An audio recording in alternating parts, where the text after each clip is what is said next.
Niektoré produkty sú skvelé, iné by som si druhýkrát nekúpila. Toto sú moje prázdne flaštičky a ako ich hodnotím. Anoa Peach Serum. Hodnotím na 7 z 10. Pleť je hebká, jemná, ideálne na leto, najmä pre másnu a zmiešanú pleť.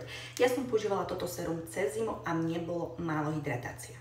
Beauty of Joseon Lighton Centella a vitamín C serum hodnotím na 50 z 10. Po pár dňoch som si už všimla rozdiel, pleť je pevnejšia a krajšia, minus to, že balenie má len 30 ml a veľmi rýchlo som ho minula. Tertiary Milk Skin Toner 10 z 10. Zbožňujem ho. V zime bolo to top hydratácia aj vyživenie, v lete ideálne ako all-in-one produkt, stačí vám len toto a SPF. Finito, nič viac. Maska Numbuzin tiež 10 z 10. Spevní, vyhladí, efekt hneď a to zloženie stále ma prekvapuje. 52 peptidov a NAD, proste wow. A navyše je tu strašne veľa sera, fakt sa oplatí táto maska.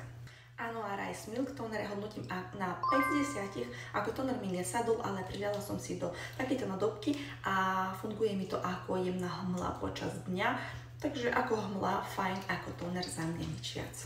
Boh Bio Heal 3D Mask 0 z 10. Ani nedájdete ju u nás na e-shope, nedrží, nič nerobí, za mňa 0 z 10. Bolo to trápenie ju používať úprimne.